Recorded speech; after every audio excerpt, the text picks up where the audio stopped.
धन्यवाद सभापति महोदय जी। मांग संख्या 50 सहकारिता विभाग, मांग संख्या 55 खाद्य नागरिक आपूर्ति एवं उपभोक्ता मामलात विभाग। मैं सदन के नेता प्रतिपक्ष का धन्यवाद ज्ञापित करना चाहता हूं, जो निरंतरता के क्रम में मुझे किसानों के विषय पे बार बार बोलने का अवसर प्रदान कर रहे हैं। सभापति जी, इस अवसर पर मैं बैठे दोनों मंत्रियों को भी किशनगढ़ की जनता की तरफ से, किशनगढ़ के किसानों की तरफ से राम राम कहता हूं। कुछ तुम करो कुछ हम करें, संग साथ सब बढ़ें, उक्त वाक्य सहकारिता की मूल भावना को दर्शाता है, मूल भावनाओं को प्रतीत करता है।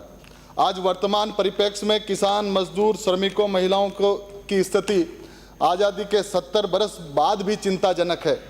हम भली भांति से जानते हैं कि राजस्थान में सहकारी आंदोलन जिस स्तर पर पहुंचना चाहिए वहां तक नहीं पहुंच पाया है। मेरा ये मानना है कि आज किसानों, महिलाओं, लघु उद्योगों की स्थिति सहकारिता के बिना सुदृढ़ नहीं हो सकती, क्योंकि हम जानते हैं समूह संगठन में ही शक्ति है। और मेरे सत्ता पक्ष के साथी तो इस बात को बार बार दोहराते हैं। सहकारिता विषय को लेकर कुछ पंक्तियां मैं आपके सामने प्रस्तुत करता हूं। हर्फ अर्थ बिन बस महज हर्फ है, संग हुए तो शब्द है, वाक्य और निबंध है, अलग है तो पृष्ठ है, फूंकने से जो उड़े किताब क्यों ना हम बने। हमारा ये मानना है कि ये देश कृषि प्रधान देश है। ग्रामीण विकास के लिए सहकारिता आधारित विकास मॉडल बहुत ही प्रासंगिक है, जहां प्रत्येक सदस्य जिम्मेदारी की भावनाओं के साथ कार्य करते हैं। इसी भावनाओं को देखते हुए इस देश के प्रथम प्रधानमंत्री पंडित जवाहरलाल नेहरू जी ने सहकारिता को 5 वर्षीय योजनाओं का अभिन्न अंग बनाया था, लेकिन सहकारिता के क्षेत्र में राजस्थान अभी भी पिछड़ा हुआ है। राज्य में ग्राम से सेवा सहकारी समितियों में राजनीतिक दुर्भावना और गुटबाजी के कारण आज किसानों को सदस्य नहीं बनाया जा रहा है। सरकार से मैं निवेदन करना चाहता हूं, यहां बैठे मंत्रियों जी से, कि समिति के सदस्य की प्रक्रिया को ऑनलाइन और ऑटो किया जाए। आज प्रदेश में भूमि विकास बैंकों की स्थिति आपसे छुपी हुई नहीं है।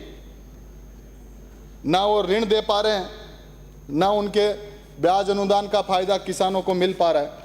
प्रदेश में आज सहकारी समितियों में कुप्रबंधन के कारण गबन घोटाले बढ़ रहे हैं एवं केंद्रीय सहकारी बैंकों एवं भूमि विकास बैंकों की वित्तीय स्थिति लगातार गिरती जा रही है। किसानों को मात्र 15,000 से 50,000 का ऋण दिया जा रहा है, बाकी कोई रसूखवाद वाले लोगों को ये ऋण ज़्यादा अवेलेबल करा रहे हैं। आदरणीय सभापति जी, आज समय की मांग है कि कृषि ऋण समितियां पैक्स को मजबूत बनाया जाए, लेकिन ये सरकार किसानों को अपना माने तब। आपने देखा होगा कि 700 किसानों ने बॉर्डर पर अपनी शहादत अपने अधिकारों की रक्षा के लिए उन्होंने दे दी। आज जब मेरे किशनगढ़ विधानसभा क्षेत्र से किसान भाई का फोन आया, उन्होंने कहा कि आप सरकार के मंत्रियों को हमारी आवाज पहुंचा दो, और उनके हमारी किसान काकी के द्वारा जो पूर्ववर्ती गहलोत सरकार ने उनको फोन दिया, उस फोन से मुझे 4 लाइनें भेजी इस सरकार को सुनाने के लिए कि खेत और किसान दोनों दुख पार्या छे। आदरणीय सभापति जी, खेत और किसान दोनों दुख पार्या छे, फिर भी किसान माटी कर्ज चुकार्या छे। सूती सरकारां जागो, खोलो आंख्यां झांको, सूती सरकारां जागो, खोलो आंख्यां झांको, हेलो पाड़ मुलकरा पैरी आवाज लगा रहा छे। खेत और किसान दोनों दुख पार्या छे, खेत और किसान दोनों दुख पार्या छे। आज बेमौसम और बीमा कंपनियों की मनमानी से किसानों की हालत बदतर होती जा रही है।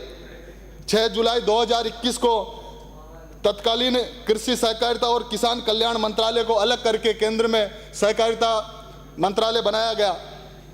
गृह मंत्री जी उस मंत्रालय को लेकर आए, तब मैं भी आदरणीय सभापति जी अंधभक्तों की श्रेणी में था। मुझे भी लगा कि राजस्थान में बड़े बड़े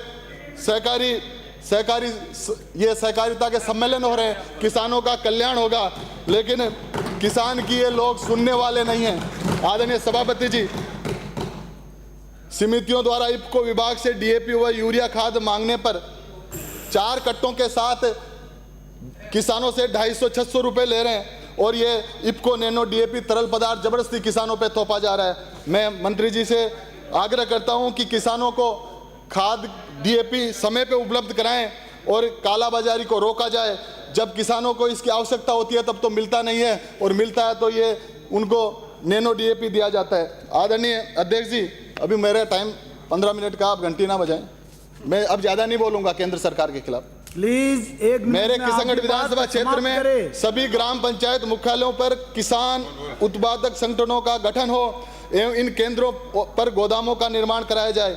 आदरणीय सभापति जी, मैं आपको बताना चाहता हूं, इस राजस्थान का सबसे ज़्यादा मूंग और चना देने वाला क्षेत्र कोई है तो हमारा किशनगढ़ अजमेर दूदू क्षेत्र है, और अच्छी दलहन देने वाला क्षेत्र है। मैं आपसे निवेदन करूंगा आपके माध्यम से मंत्री जी से कि अराई, हरमाड़ा, कासीर, बामोलाव, टिकावड़ा, बोराड़ा जगहों पर क्रय विक्रय सहकारी समितियां खरीद केंद्र बनाए कर इस सहकारिता के ढांचे को बुनियादी ढांचा करें। आदरणीय सभापति जी, मैं केंद्र का नाम लेते ही थोड़ी खलबली होती है। किसानों को खेती संबंधी यंत्र उपलब्ध कराने के लिए बोराड़ा, अराई, हरमाड़ा में कस्टम हायरिंग केंद्रों की स्थापना कर सरकार इसकी जल्द घोषणा करे। हमारे विधानसभा क्षेत्र में समितियों द्वारा लगातार मनमानी की जा रही है और लगातार किसान को चाहिए क्या और देते क्या है। ग्राम स्वराज की अवधारणा सहकार को अपनाकर ही पूर्ण हो सकती है। अतः सहकारी समितियों को पेट्रोल पंप, एलपीजी वितरण, अनाज भंडारण, डेयरी, मत्स्य में प्राथमिकता देने का सरकार को कार्य करना चाहिए। आदरणीय सभापति जी, मैं जब रात को रिसर्च कर रहा था इस सहकारिता विषय पर, मैं पढ़ रहा था तो मुझे एक वाक्य याद आया। मैं मंत्रियों जी से भी ये निवेदन करूंगा कि सरकार अब 4.5 बरस और बचे हैं कि मेरी सरकार से विनती है कि 5 वर्षों के कार्यकाल में एक सरकारी संस्था को इतनी सशक्त करे। सहकारिता के क्षेत्र में मैंने 2 मिनट पहले घंटी बजाई थी, फिर 1 मिनट का 1 मिनट पूरा हो गया। 1 मिनट अंकित नहीं होगा। चंद्रभान जी आज्ञा।